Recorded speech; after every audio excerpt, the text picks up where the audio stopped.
Welcome back, everybody. It's your time to EdUp on the EdUp Experience podcast, where we make education your business. We're making education your business here at the Middle States Commission on Higher Education 2023 in beautiful, a little bit rainy, a little overcast Philadelphia, Pennsylvania.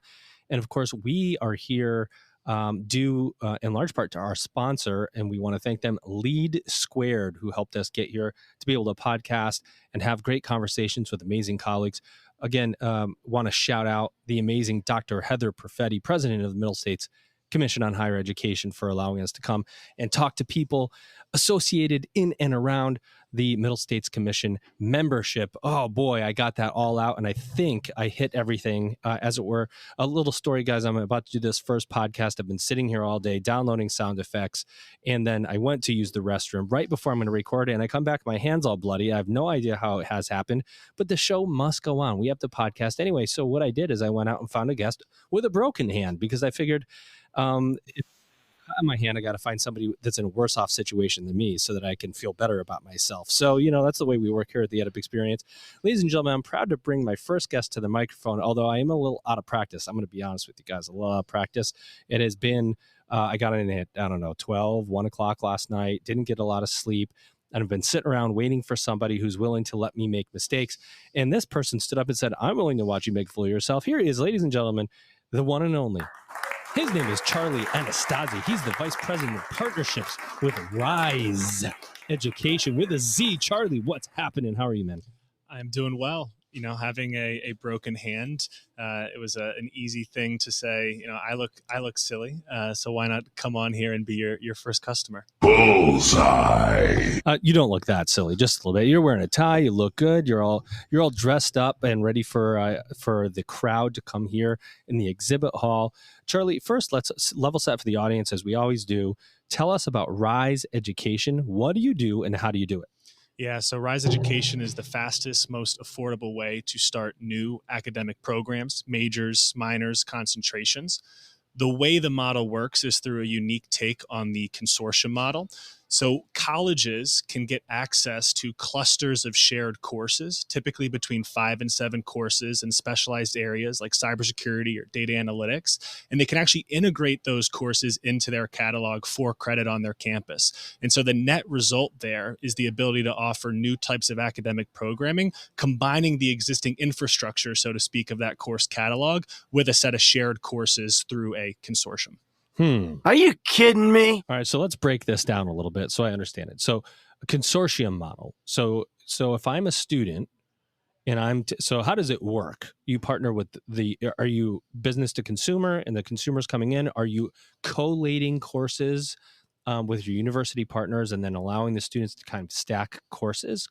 Tell me how it works. Yeah, great question. And you could look at it first from the college's perspective, and then we can maybe do it from the student perspective as well. But from a college perspective, we work primarily with smaller and mid-sized regional independent and sort of public colleges, independent colleges being the place we started. When we go to them, they join a consortium of other colleges, and within through that, Rize Education. So there's actually a separate consortium. Oh, so the okay. consortium is called the Lower Cost Models for Independent Colleges Consortium, or LCMC. Yes. And that was actually the genesis that preceded Rize. There was a group of college presidents, to give you a bit of the history without droning on too long, who were looking at the future and saying, we have a couple challenges here. Enrollment is obviously the word that you can never escape. But I'm dropping my microphone, ladies and gentlemen. Sorry, go ahead. But as a part of that, there was the idea that, academic programs are a huge component of that enrollment decision for a lot of students. Surprise! And when we look at the big publics that we compete with, they have a huge advantage here. Not only do they have a much broader catalog, but those catalogs were concentrated in technology, modern areas of business, healthcare. And so these small private colleges were saying, well, how do we compete? If I need to go find and bring to my rural college a cybersecurity professor, a data analytics professor, a computer science professor, a supply chain professor, we just know I'm not going to be able to do that. And so can we collaborate? And so this consortium really came up with the idea that, what is a supply chain degree? What is a cybersecurity degree? Well, supply chain degree looks a lot like a business core, plus 5 to 7 specialized courses in that area. A cybersecurity degree, there's a lot of different flavors to what a cybersecurity degree might look like, but it could look a lot like an information technology degree with some specialized courses in cybersecurity. And so the idea they had is, well, we don't need to develop 120 new credits. What we need to do is find a way to more efficiently add that set of 15 to 24 credits potentially. And so they were modeling out how this would happen. And it was really hard for any one institution to give the energy and effort needed to make this collaboration work. And so the way that Rize came into the picture is the co-founders of Rize actually moved to Adrian College's campus in Adrian, Michigan, and incubated a platform. And I know platform is a fancy word that kind of means nothing, but they incubated an idea that was going to help these colleges share courses. But the really innovative twist, because most people listening are probably like, I've heard of course sharing. I've heard of online course sharing. That's gotten really prevalent. That's a fact. That's a fact. The idea was, let's focus on programs in particular. And so one of the big differences was we actually built curriculum from the ground up for these areas. So it wasn't just going to colleges and saying, hey, do you want to dump your courses into this big pot? Which, by the way, is a fantastic model for a ton of use cases. But if you're trying to start new programs, you needed consistency. You need to be able to rely on a certain set of pedagogical principles across all the different verticals that you wanted to get involved with. You need to make sure that we could innovate on those each year. And so we actually said, let's have a shared set of courses, one set of supply chain classes, one set of cybersecurity classes that all of those partners could tap into. And so I've gone on to a really long-winded answer to your question of like, walk me through how that works. But really what we're trying to say here is, if you're a college, you're Adrian College, you're LaSalle University in Boston, you can come to this network and find these clusters of courses that you're going to approve through your faculty governance process, through your curriculum committees, and be able to offer for credit, so that you can say to a student, hey, if you're interested in coming here, you want to play on that sports team, you want to be a part of a really tight-knit community and have a ton of great mentorship that you can't get at that regional public down the way, well, come here, because we offer you that, and we offer you now the ability to access these really important skill sets that lead to great careers. Tell them like it is. Okay, so let me see if I can understand it. So I'm an institution, and I don't have a cyber. So let's just use cybersecurity. I don't have a cybersecurity program. I could build one. It's going to take me a year. I got to go get through accreditation. But I have an information technology program that's not quite cybersecurity, but it's got a lot of the foundational components. A student who's looking at my institution who wants cybersecurity could go, you know what? You don't have it, and go somewhere else. Now I could say, and I'm making this up as I go along, you're going to have to correct me. I can say, well, you can take our information technology program, and through our partnership with Rize Education or through the consortium, you can take these core classes, these 5 classes at XYZ University, who offers these cybersecurity specific courses, and you can get what you need and graduate with a degree from our institution. Something like that? Yeah, you're spot on. It's that idea of, this is a best of both worlds option, because we know enrollment decisions, there's all these surveys out there, and how do you weight which factor in the attribution equation of why did they choose college A versus college B? There's a lot of components to that. But a classic example that I'll always hold in my head, because it crystallized the model for me, is to take your example, but I'm going to use supply chain because it was the actual student. There was a student who was considering Adrian College or Eastern Michigan. Okay. Adrian College offered soccer. Eastern Michigan offered supply chain. Adrian then launched his supply chain management, and that student said, I no longer have to make a choice. I can get both at Adrian College. And for them, that was now the ability to have both. And so that's what we're really trying to do, is say that student, and I will always say this, there's some students who will look at that and say, you know what, I for a different set of reasons, I'm still going to go to Eastern Michigan because, that supply chain program is what I want. But there's a large number of students out there who don't want to make trade-offs and who would love to have the ability to access that degree alongside the rest of what your institution has to offer. Yeah, ask a student about a trade-off these days. I don't think so. They're just not willing to. They want everything in the same spot, right? They want to be able to play sports, to have the program that they want, to go to the institutions that they want, to have an easy enrollment process, to get to not have waitlisted courses, to get the courses they need when they need them, to graduate faster. You're here at the Middle States Conference, Annual Conference. What are you doing here? Why is Rize Education here? Who do you hope to talk with? What are you hoping for? Yeah, it's a great conference for us because we have a lot of existing partners who are here at the conference. It's a nice way to go and meet a lot of them.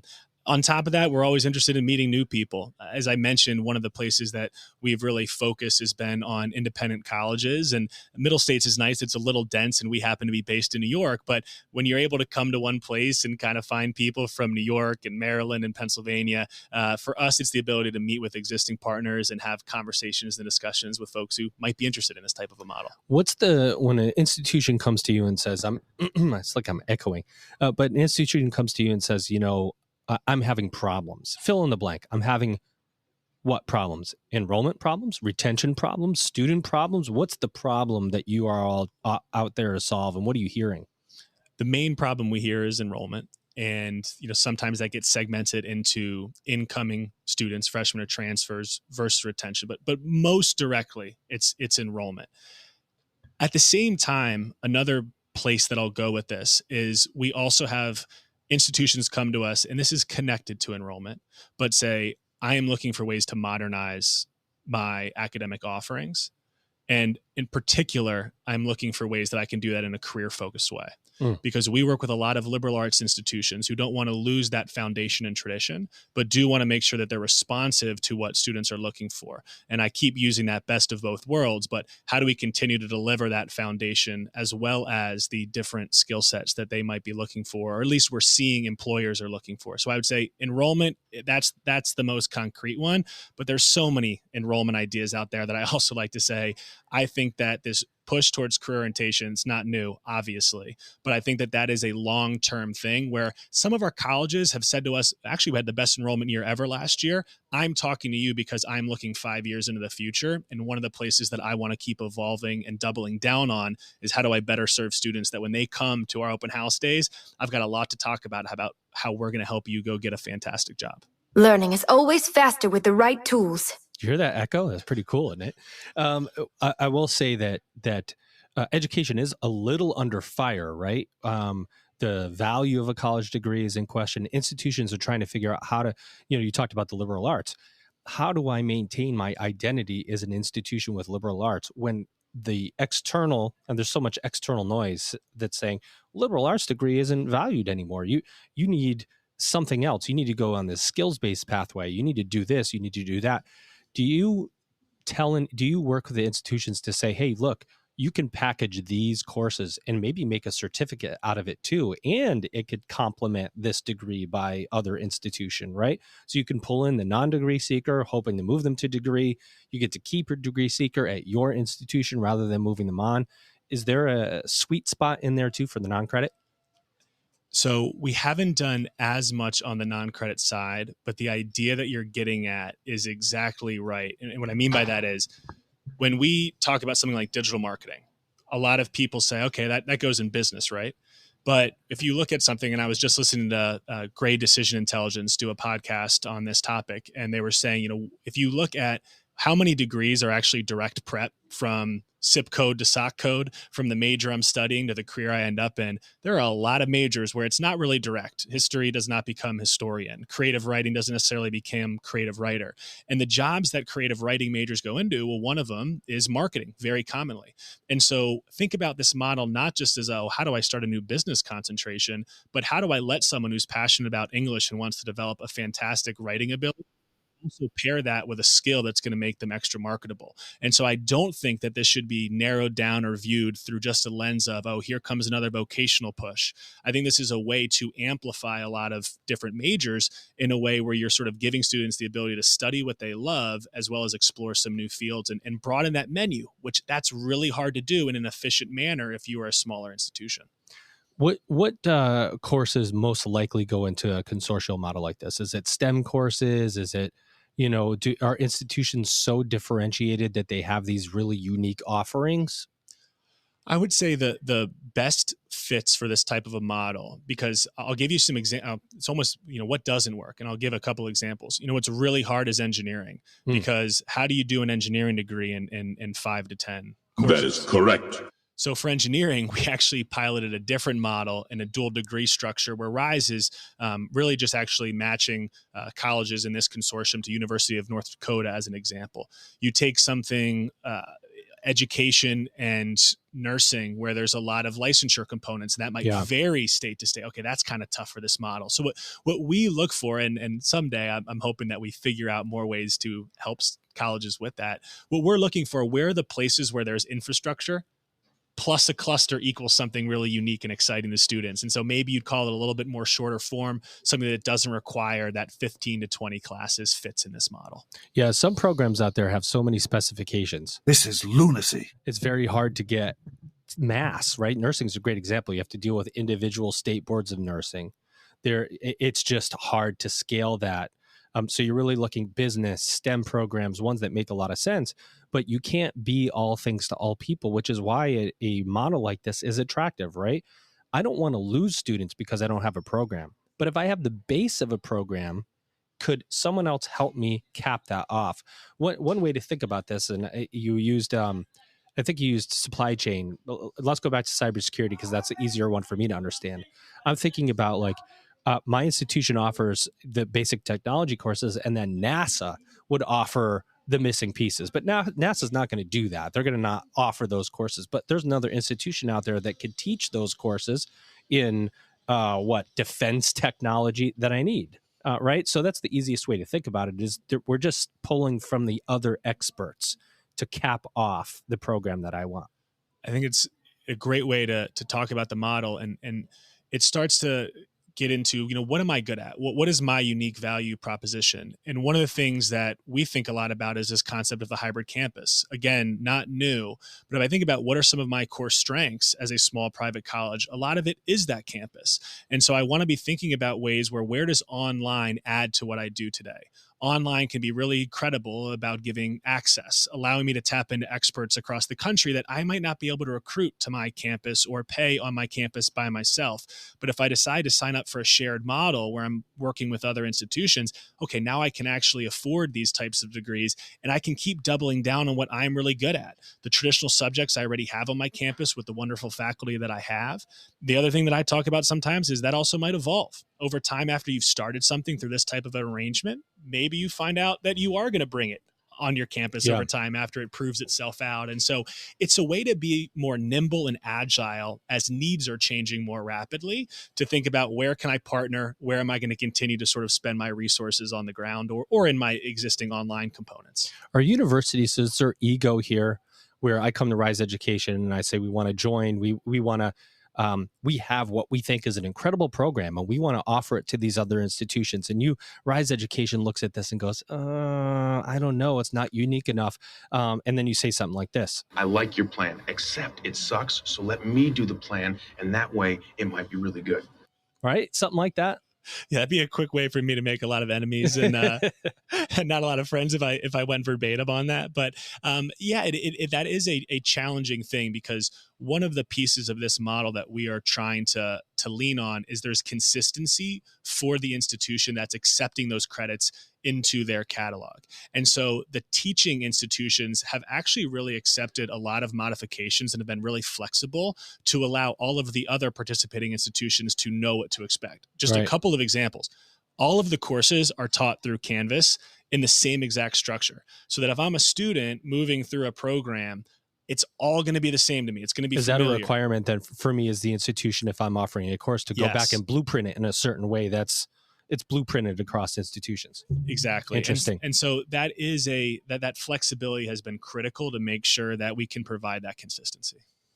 I like consistency. I like something that's easy to understand. Talk to me what engagement looks like with Rise Education. I come to you. I'm somebody that goes, wow, this is pretty interesting. I called Charlie and I say, I want to be a part of this. What does that look like? Do you have to review my whole course catalog? Are you going to ask me what my differentiators are first? Is there an assessment process? How does it work? Exactly right. One of the biggest learnings early on for us is a program is much more than just adding some new course codes to your catalog. You need to have a lot of thought and detail behind this. And so what that meant for us is, yes, we had to build a platform that could allow that course registration to happen, but really our differentiator was going to be the people and process that you were going to stack on top of that product. A lot of P words and a lot of buzzwords, but what I mean by that is when you come to us, we need to first do a lot of discovery and assessment. what are you looking to do? Where are there areas thematically that you're trying to grow? Are you trying to move really into the health sciences or technology? And let's start to figure out where are your strengths, where are your gaps. From there, let's start talking about what does the market look like for those types of programs. Maybe you come and you say, we really want to do actuarial science, and we realize that you don't really have a lot of math foundation. And so is that really that great of a decision for you? And so we have a full partnership development team that'll work with you to understand your needs and provide some help on the assessment side of, here is the menu that we've narrowed down to that we think you should consider more deeply. From there, if you're interested, we'll work on curriculum mapping together. What should that fully integrated degree plan look like? We'll literally work with you on your curriculum committee proposals, helping you sort of figure out, do we have the right labor market data? Are we making the case? What does that pro forma look like?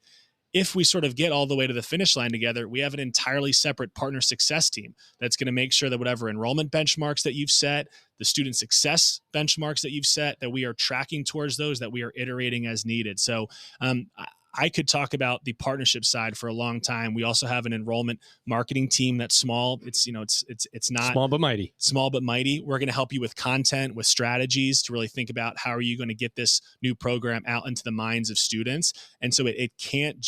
If I would say anything, it would be if you walk away and think more about this. This is not a course sharing platform, and that's it. There is a lot more here that's been thoughtful around how do you add effective new programs, and that requires more than courses. There's a difference between needs and wants.